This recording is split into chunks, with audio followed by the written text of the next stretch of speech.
Welcome to a very special reading of the Tale of Despereaux. I missed Saturday and Sunday, so I will be reading both days of chapters in today's. So let's get started. Chapter 8, The Mouse. Small warm lights began to appear in the windows of homes from the distant hillside cottages nestled on the storeroom's shelves to the thickly settled houses in town. In the shadow of the tall bell tower, and lamplighter the lamplighter was making his rounds. He illuminated a long row of matchsticks, the mouse version of gas lamps, along the edge of the town square. Evening was usually a quiet time in town, a time of walking slowly and talking softly, but this evening Lester Tilling was doing neither. Excuse me, sorry, he apologized as he scurried past couple strolling arm in arm. Lester Tilling happened to be very good at both apologizing and scurrying. This was fortunate because he was in desperate hurry and crashing into everyone in his path. He anxiously weaved through the evening strollers and turned left at the end of the square. Sorry, Lester mumbled, scurrying on. Tilling? Came a stern voice. Lester skittered to a halt. He looked up to find that he was in front of the Mouse Council courthouse, and before him stood none other than the mayor. Oh, Mr. Mayor, hello, Lester said, breathlessly. The mayor looked down his whiskered nose at the quivering mess that was Lester Tilling. Where are you going? Oh, well, my baby's having my wife is going to be Oh, right, said the mayor. Congratulations. Thank you, sir. I'm sorry, Lester sputtered, but the mayor was already walking away. Goodbye, Lester said, nodding nervously. As soon as the mayor passed from sight, Lester sighed in relief and took off again at full scurry. He raced all the way to a long curved row houses, each similarly decorated, each almost exactly alike, and into one of those homes Lester disappeared. Lester Tilling burst through his front door to find three mice huddled together: his wife, Antoinette, their son, Furlough, and the doctor gathered around a soup ladle that had been made into a cradle. Hey, that rhymed. Lester joined them to see his baby mouse for the very first time. Antoinette studied the new mouse in the cradle. He was small, ridiculously tiny, smaller than Furlough had been, by far, smaller than any mouse she'd ever seen.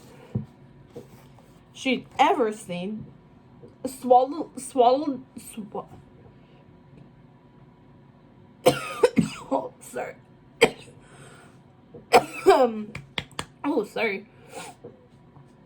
Swaddled in a handkerchief, the new mouse would go unnoticed were it not for two exceptionally large ears standing out above the fabric. His eyes are open, Antoinette cried to the doctor. A rare ray of light had unexpectedly found its way into the storeroom and shone directly upon the tiny mouse. More astonishing, the mouse was looking up at the light and was smiling. Don't worry about it, Antoinette. Sometimes they are, said the doctor, but he isn't cowering. He's looking right at us. Oh, don't worry. He'll learn to cower. They all do in time, but he isn't. The rest of the family stared at its peculiar addition, but the mouse wasn't looking back at them. His eyes traveled all around the room, drinking in its rich detail. He seemed particularly fascinated by the walls. They were papered with an illuminated manuscript. The mouse appeared to study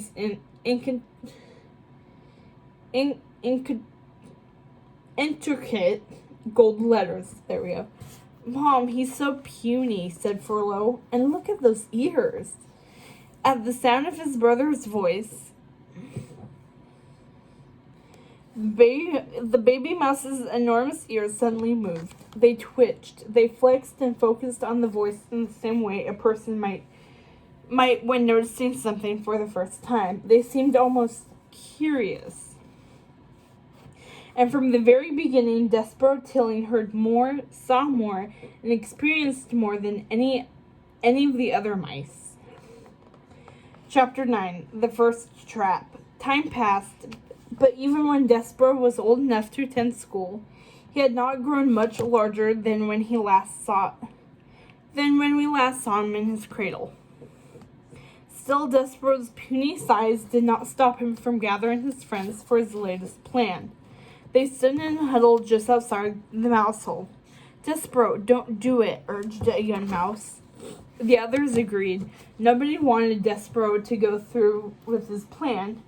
It was dangerous and definitely against the rules. If the Mouse Council, and especially the mayor, found out, who knew what they would do? Despereaux wasn't listening to his friends. His eyes remained fixed on something several feet away. To an observer with any common sense, the mouse's mission was impossible. On one side was a wisp of a mouse, on the other a large loaded mousetrap. The tiny mouse would surely die, or give up. But Despereaux charged straight at the contraption. Despereaux, his friends cheered between cowers. With a giant leap, Despereaux flung himself into the trap's jaws. He knocked the cheese clean off the trigger just as the trap's huge lethal bar sliced through the air like a guillotine. Whap! The other mice covered their eyes. They could hardly bear to see what had happened to their small friend. Hesitantly, they peeked out from behind their trembling paws. The bar had just missed Despereaux's neck.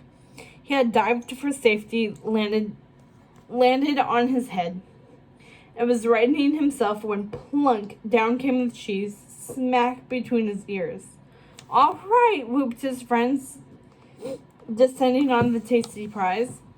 Despereaux, however, did not look at the cheese. He was looking at the sprung mousetrap and smiling. Yes, Despereaux was pleased with his game, and his friends were delighted with their prize. But in beating the trap, Despereaux had done something serious. He had broken a rule. No one broke rules in the mouse world. No one broke rules in the mouse world, not on purpose at least. The rules were everything. Rules were what kept the mice safe and what kept them so wonderfully afraid of the mayor and the Mouse Council and just about everything else. Without rules, mice might be like rats. But Despereaux wasn't scared. He was already wondering where he could find another mousetrap. You see, Despereaux Tilling had no idea he was small. He wasn't just small in human terms, he was small even for a mouse. But to tell you the truth, he didn't even notice. In his own mind, Despereaux was a giant. Chapter 10. What the Mouse Found. Most young mice cause their parents to worry every now and then, but most mice do not play with mousetraps for fun. Needless to say, Mr. and Mrs. Tilling were exceptionally concerned. They decided it was time for a talk with Despereaux's teacher. Despereaux's school stood on top of an old chess table. It was a formal-looking schoolhouse, built from a series of leather-bound books and topped with a graduation cap. And the Tillings cowered respectfully as they entered. They found Despereaux's classroom and took a seat inside. We're worried about him, said Lester, sitting uncomfortably before the teacher. He doesn't scurry, he doesn't cower. At first we thought he would grow out of it, but, well, he scurries sometimes, Antoinette interrupted. But not when he's scared. He just does it for fun, and he never cowers. We've showed him how, but Despereaux's teacher smiled. Well, some kids are slower than others. He'll cower in time. We'll work on it. Yes, but, Lester began. It'll be fine, I promise, the teacher assured him. Despereaux's teacher kept her word and began reinforcing cowering skills the very next day at school. All right, settle down, she ordered, the rowdy mice before her. In her paws, she held a large deck of flashcards. Ready, class? She raised the first card for Despereaux and his classmates to see. On it was a picture of Swiss cheese. The mice leaned forward in interest. Then came Cheddar. Again, the mice leaned forward, licking their lips. Good, said the teacher. And another one, some bray. Good, excellent. And finally, a carving knife. Ah! The class squealed. The mice screamed and hid under desks, covering their faces with their paws. But Despereaux did not do any of these things. Despereaux, Tilling, stared straight ahead. Despereaux, the teacher chided. Yes? You didn't cower. Looks like a sword, he said. It's a carving knife, she said, shocked. It's beautiful, Despereaux said, sighing. It's dangerous. Despereaux smiled, savoring the word. Do you have any more? He asked. To Despereaux, danger was delicious. So it was only a matter of time before the danger-hungry mouse found the dark edge of town and what lay in it. This part of the mouse world was a graveyard for everything the mice couldn't use. It was a filthy place where unwanted objects decayed in huge forgotten piles, where once in a great while an unwanted mouse went to disappear forever. Despereaux had spotted an iron gate there, and for some reason it was causing an unprecedented amount of cowering among his friends. Curious, Despereaux slid down the slope that led to the grate. Despereaux, what are you doing? Asked his friend. We're not even supposed to be here. That's the dungeon. There are rats down there. And they'll eat you, said the second mouse, and pull your arms off, added a third. The tiny mouse neared the gate. As he did, his ears twitched and turned toward it. Despereaux heard a distant noise coming from deep below. It was some kind of strange and horrible singing, a low chanting. Despereaux peered into the abyss. How far down is it? I don't know, said the first mouse. No one has ever come back. How come? Despereaux asked. Cause the mouse said, trembling. 'Cause that's where you go when you get said second mouse. Banished? Asked Despereaux, looking back toward his friends. What do you get banished for? The shuddering mice gasped and talked over one another. Oh, rules and, breaking can't even talk about it, because that's one of the rules. Surely you will not be surprised to learn that Despereaux was not paying any attention to his friend's warnings. Despereaux, his friends pleaded. I just want to have a quick look, Despereaux said. He stopped to listen again for the chanting, trying to make out the words as to what unspeakable horrors lay below. Despereaux walked closer to the grate. He went right up to its edge, close enough to detect a smell rising from it, a wretched, rotting, nightmarish stench. We gotta get out of here, one of his friends whispered. Despereaux crawled out onto a long plank that jutted over the grate. The other mice shook to the tips of their ears. "Oh my gosh, oh no, oh sheesh, uh-oh," they chattered. "Despereaux, you can't feed 'em," one whispered loudly, but Despereaux was already leaning over the plank and holding out a crumb. Could the rats smell it, he wondered? Could they smell him? "Hello," he called. He stared into the nothingness and heard his own voice eerily return to him. "Hello." The other mice covered their ears. "Here you go, whoever you are," Despereaux said. The mouse let go of the crumb and watched as the darkness swallowed it whole. Chapter 11. Hold on.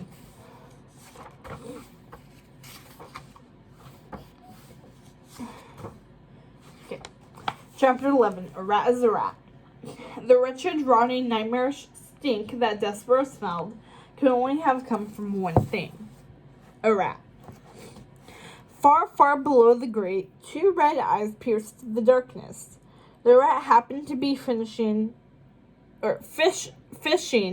by the edge of an open sewer when a crumb plunked rudely upon his head.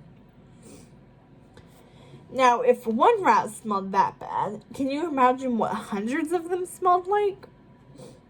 The stench above the grate was almost pleasant compared to the vile rankness that permeated the sewer below. You'd discover the stench only grew worse if you were to follow the filthy river snaking beneath the castle. And if you were to fumble blindly through the sewer's dank tunnel, you'd not only smell evil, but hear it, a faint echo of drumming and chanting, but you would never do this. No one would, because if you followed that tunnel to the end, you'd find yourself in a huge underground chasm where no ray of light ever entered. You'd be in the belly of the rat world, and no one had ever escaped this place alive. In fact, the rats made their very homes from the bones and skulls of their victims. The dungeon's prisoners. Like the mice, they also created a world from cast-off objects. But instead of shiny spoons and polished boots, the rats chose the most disgusting garbage. Fish skeletons, moldy food, a chicken's foot. Within the rats' underground village, the river emptied into a large lake of rat sewage. Boats made of lobster shells drifted aimlessly in the black waters across the lake. The stark outline of a coliseum dominated the horizon. Rats entertained themselves in the littered streets. Some placed bets on a scorpion fight. They cheered loudly for their favorites as the creatures jabbed at each other viciously. Another rat sat nearby and played a flute to a bowl of worms like a snake charmer.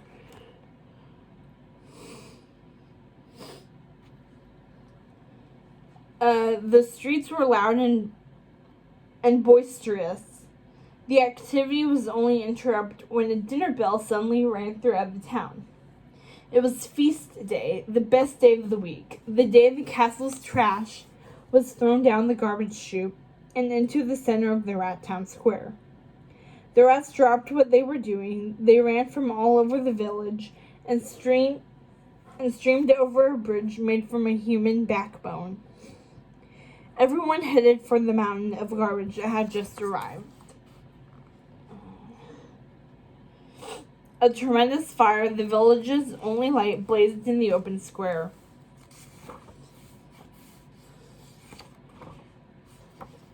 The sound in the square was deafening. A massive tangle of rats were working themselves into a frenzy. From a raised dais made of a knight's rusted armor, Bordesili watched the rats dance and sing, stinky, dark, and foul, and rotting, oozing sores and blood that's clotting. Delicious, hits the spot. It's great to be a rat. Their bodies cast dark, menacing shadows along the walls as they swarmed over a melty garbage pile. over a moldy garbage pile. Hundreds of rats danced around it in a circle, holding matches over their heads like giant torches. The mob reveled, feverish, reeling wild in the torchlight, chanting ever louder as they celebrated the life of a rat. When we see a chained up victim, our hearts bleed, and then we lick him. Chew his ears and nose, they picked him. We're just being rats. Give us flesh and filth and bile. What you think is gross and vile makes us sing and dance and smile. We like to live like that. At the end of the song, Botticelli signaled for the feast to begin. The rats tossed a rotten apple core up into the sky. It exploded in midair, raining slimy pulp and seeds onto the roaring crowd. The younger rats dived on the putrid garbage. They crammed it into their mouths, slurping and slobbering, while their elders began singing all over again. All except one, that is. Roscuro stood motionless in the torchlight, watching. "You're not dancing," came a low voice to his left. Roscuro turned to see Botticelli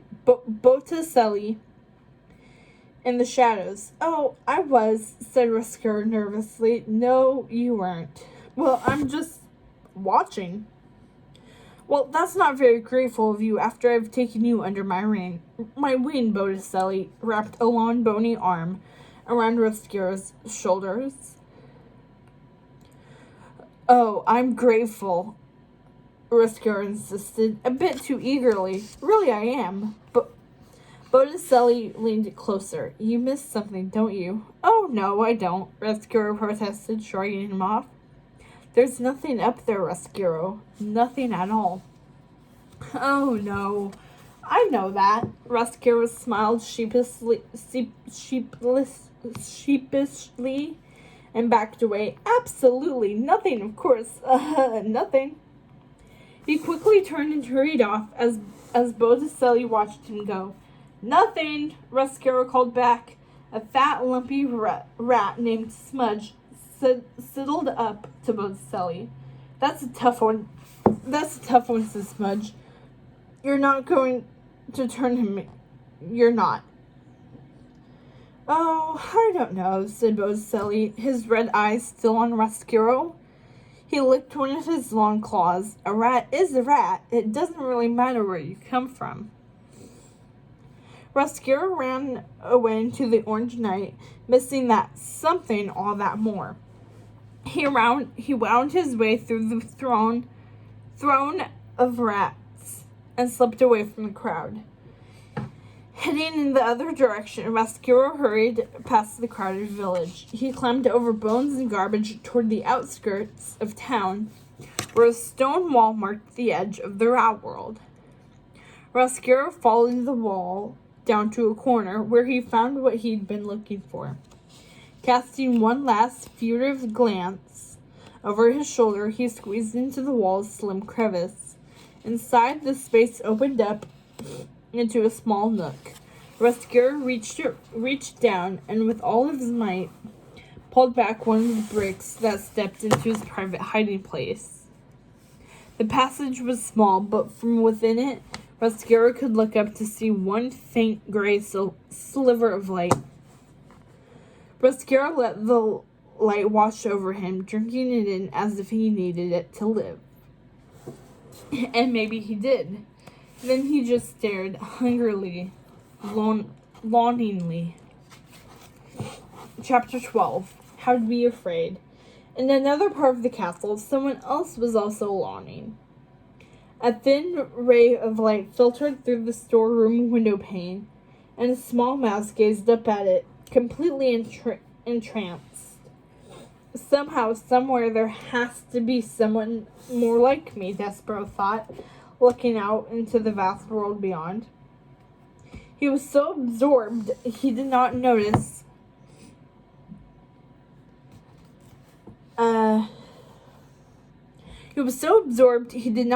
the gang of mice watching him from the edge of the schoolyard. half a block away. They were once his friends, but lately they'd begun to look differently upon the mouse, who was so unlike them. "He is so weird," one remarked. "No kidding," said another. He mimicked Despereaux. Oh, oh, that is so beautiful. I wonder what's out there." The others laughed at the imitation, but Despereaux, still unaware he was being watched, continued to stare out the window. "That is so beautiful," he said softly. "I wonder what's out there." Laughter exploded behind him. Despereaux turned just as the mice looked quickly away and whispered among themselves, "It's one thing to be different from everyone else, but when you know you're different and you can't do anything about it." Feb 1 doesn't scurry. Feb 3 didn't cower. Inside his office, the principal was reading aloud from a lengthy report to Despereaux's parents. Didn't cower, wouldn't scurry. The portly mouse murmured, skimming the rest of the teacher's comments. "Oh, here's one. Drew a picture of a cat on his notebook." Lester swallowed hard. "A cat? Oh, I can't imagine," said Antoinette. "I'm afraid so," said the principal, nodding gravely. "Named it Fluffy." "Oh, I had no idea," Lester said. The principal handed Mr. and Mrs. Tilling the offending notebook. Despereaux's parents cringed. From the book's cover, a large tomcat smiled up at them. Outside the principal's office, Despereaux sat waiting. The office door creaked open. "Despereaux," said the principal. "Yes, sir," Despereaux answered. "Come in, please."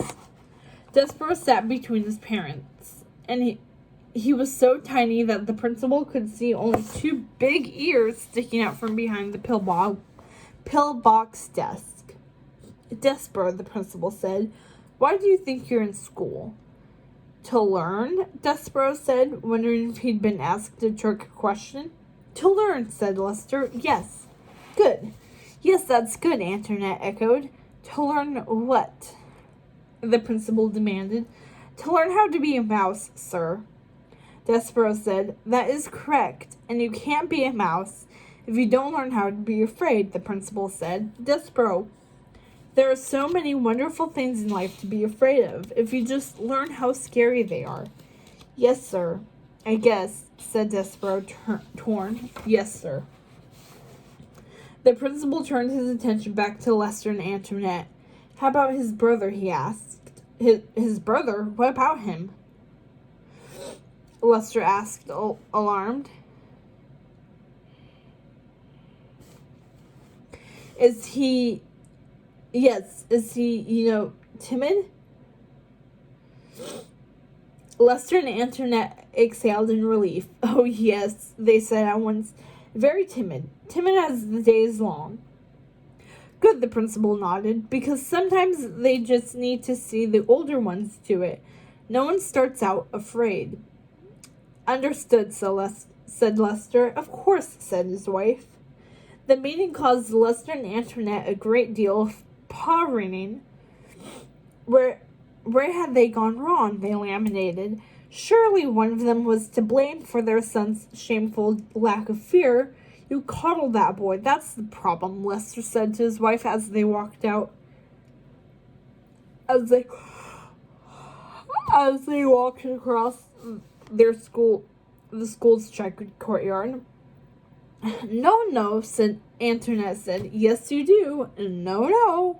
Yes, you do. You've been doing it all along." "But he is so little," Antoinette said. I have had to help him." "He's not going to be afraid unless you allow him to be afraid." Antoinette pondered her husband's advice. Maybe he was right. Maybe it was time to let her baby discover fear, but she certainly wasn't going to be the one to help him. No, she would not even be able to watch.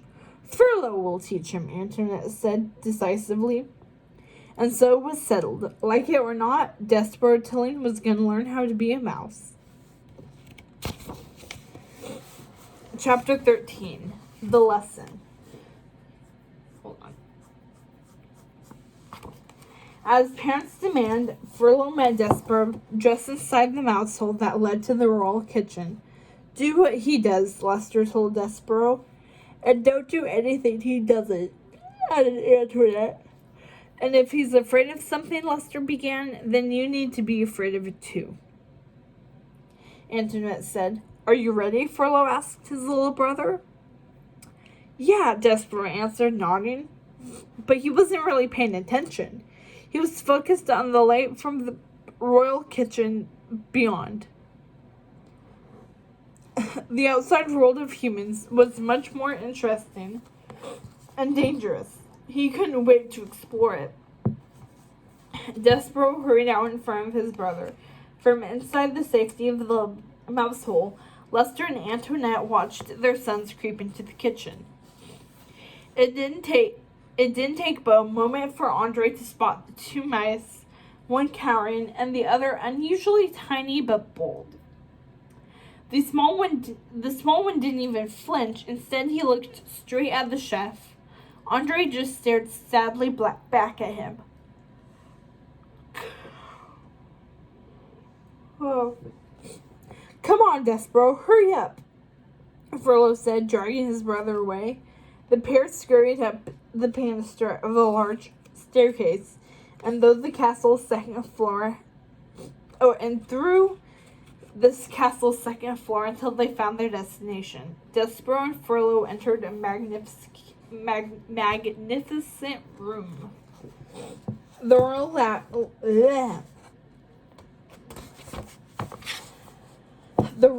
library took Despereaux's breath away. Faded sunlight streamed through a row of high windows to illuminate books, and more books. Shelves lined every wall from floor to ceiling, and each one was packed with books of all types and sizes. A long table stretched across the center of the room. Its surface was covered with tomes that lay open as if in the middle of being read. But of course, no one had read anything since the Queen's death. Despereaux gaped at the scenery as Furlough led him to a storybook and invited his brother to take a seat upon the first page. All right, now you start nibbling right along that edge there, instructed Furlough, looking around nervously. The glue is all right, but it's the pages that taste the best. While Furlough talked, the words on the page stretched away from Despereaux like some strange and beautiful road. Once upon a time, Despereaux said. He looked up at his brother. That's great, isn't it? Upon a time. And they don't even tell you what time it is yet. Like you have to find that out. Furlough groaned. You're not supposed to read it, Despereaux. You're supposed to eat it. Despereaux half-heartedly licked some glue along the spine. Good, Furlough said, turning to leave. I'll come back in 1 hour. Or in an hour. Despereaux peeked at the tempting line of print behind him. Surely it wouldn't hurt to. And no reading, Furlough called from the doorway. I would not be a good mouse. No, I would follow in Despereaux's footsteps. Despereaux jumped. It's a rule, Furlough shouted, and finally he was gone. Despereaux glanced down at the ripped edge he was supposed to eat and tried not to look behind him at the page full of words.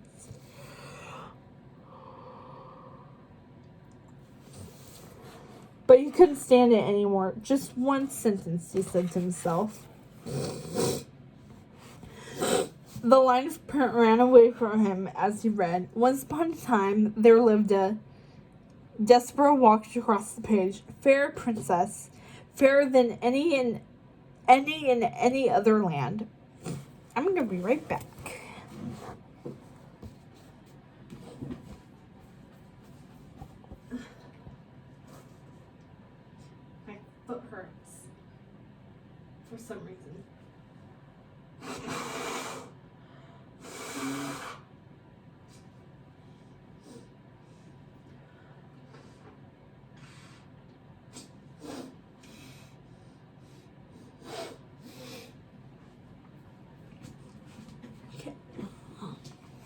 And I'm back.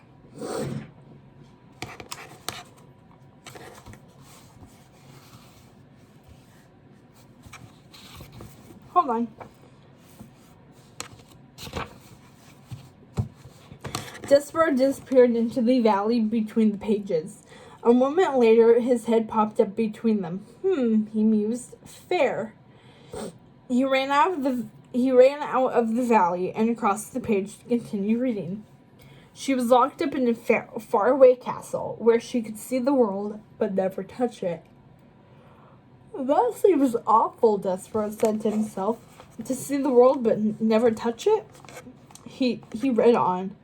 She longed for a prince, a brave knight.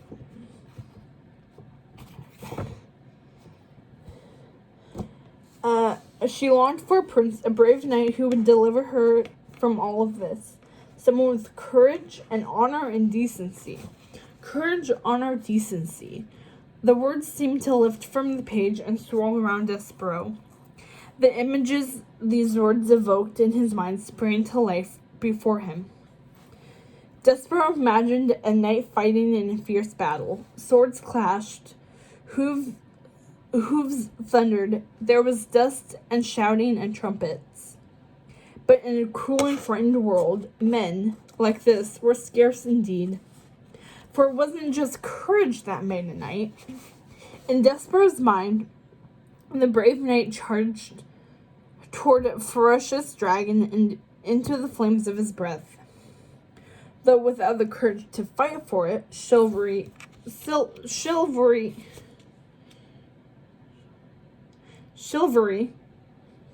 is useless. Despereaux looked up in amazement. His imaginary knight was now at a small farm outside the castle. A grateful peasant was thanking the knight for restoring his lands.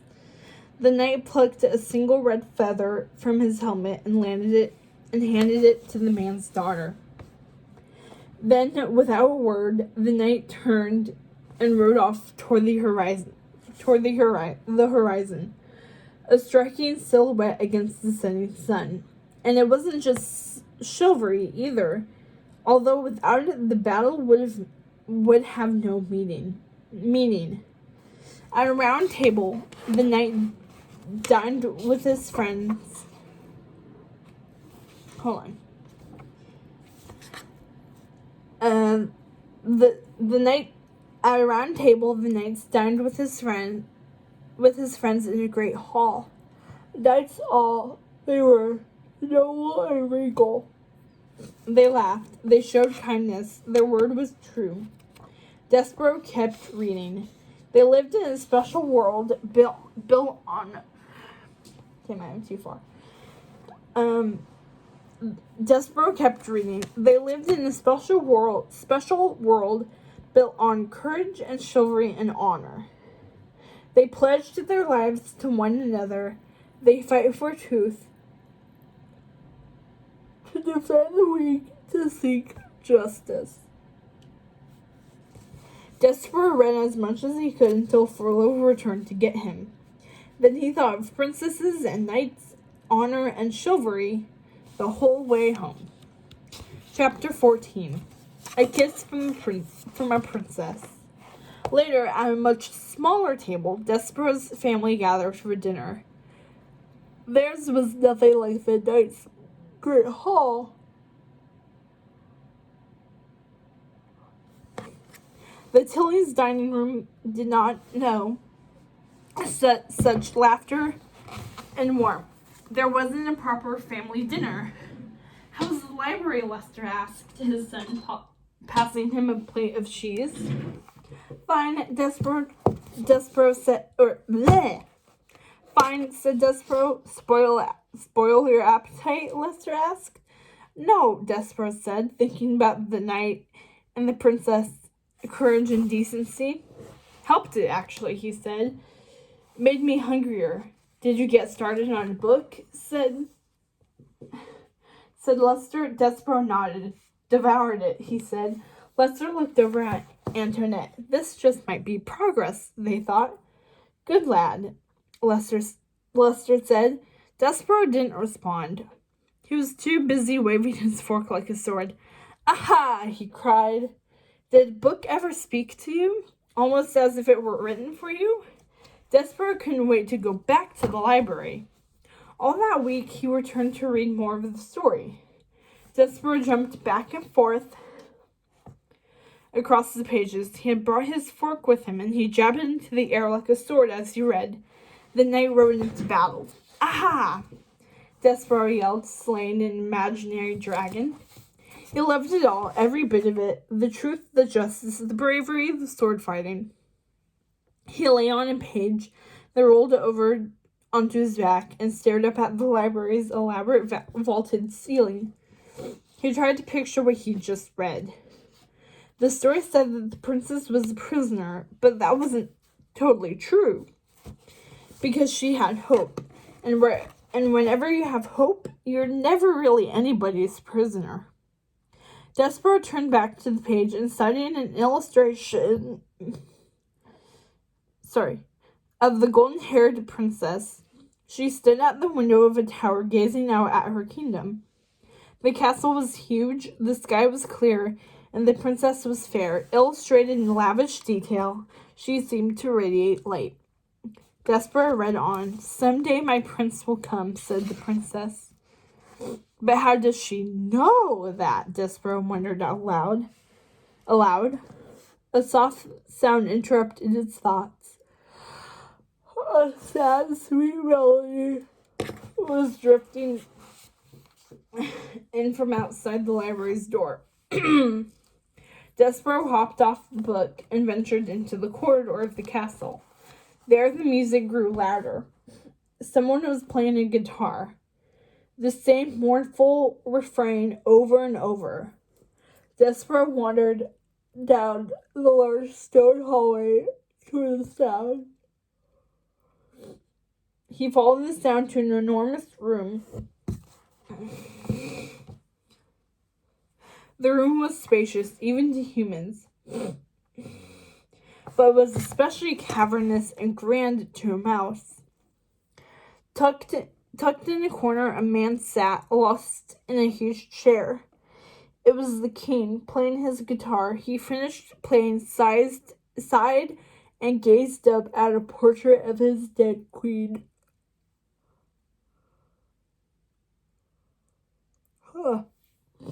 That's when Despereaux noticed someone else in the room, too.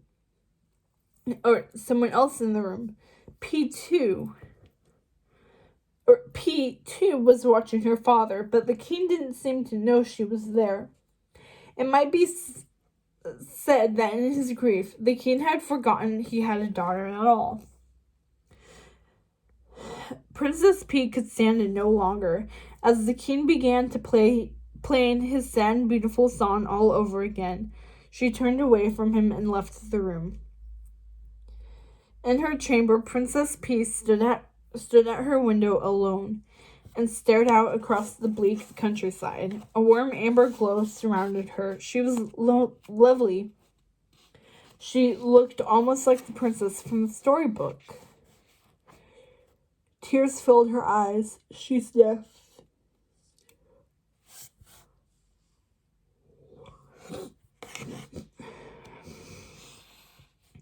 Why are you crying? Asked Despereaux. P turned around, but she did not see anyone. Why are you crying? Despereaux said, a bit louder. B looked left, then right. Down here, he called. She looked down, and then she saw him. A small mouse with exceptionally large ears was standing right on the arm of her chair. Ah!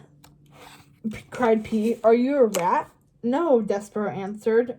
What are you? P asked. A mouse? I, Despereaux said, doffing his hat, am a gentleman. P smiled. She leaned in a little closer. How do you do? She asked. You're sad, said Despereaux. Yes, she said. Because you have longing? P's eyes widened. Yes, but longing is just love waiting to be born, the little mouse explained. You're a strange little mouse, P said. Thank you, Despereaux said, smiling. Do you want some cheese? No, thank you, Despereaux replied. I have already eaten. P smiled again and reached down to offer her hand. Come on, she said. Despereaux hesitated, then he walked onto her outstretched palm. The princess lifted him up until he was right in front of her eyes, where she could get a closer look at him. Where did you hear about that? About learning? She asked. In a story. A story about what?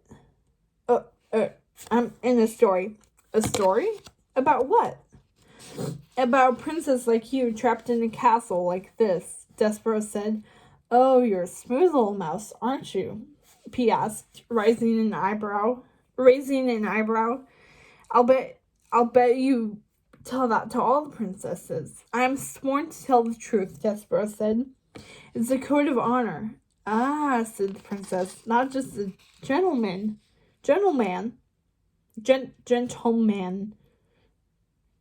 An honorable gentleman. Despereaux bowed slightly. Well then, how does the story end, with the princess who's locked in the castle? I don't know, said Despereaux, slightly embarrassed. I haven't finished it yet. I'd love to know, P said. She sat Despereaux down and looked out the window. Oh, I wish it would rain. I wish there were soup again. I even wish there were rats. P looked down at Despereaux. Will you promise me something? Will you promise to finish your story and tell me how it ends? Yes, Despereaux promised. It'll be my quest. Your quest, P said. You are a very brave mouse. And with that, the princess leaned forward and did something extraordinary. She kissed her finger and touched it to his nose. Sweetly, softly, thank you, my good gentleman. She said, if a mouse could blush, Despereaux would have been scarred. Hold on.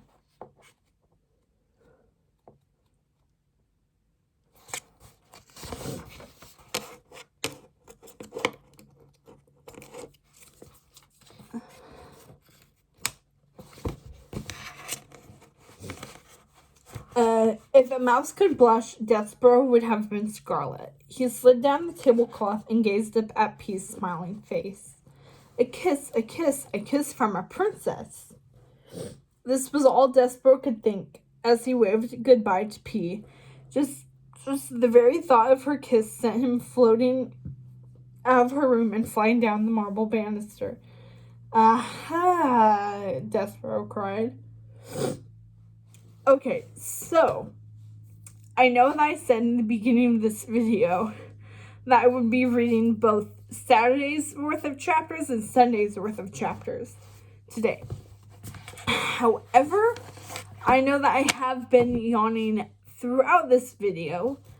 So I am just now. So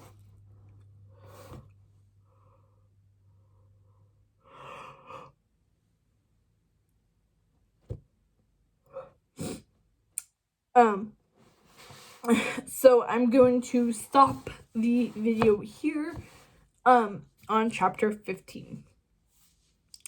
With that, have a lovely rest of your day. Day, morning, evening, night, whatever time it is for you. And don't forget to subscribe, like, and comment. See you guys Saturday.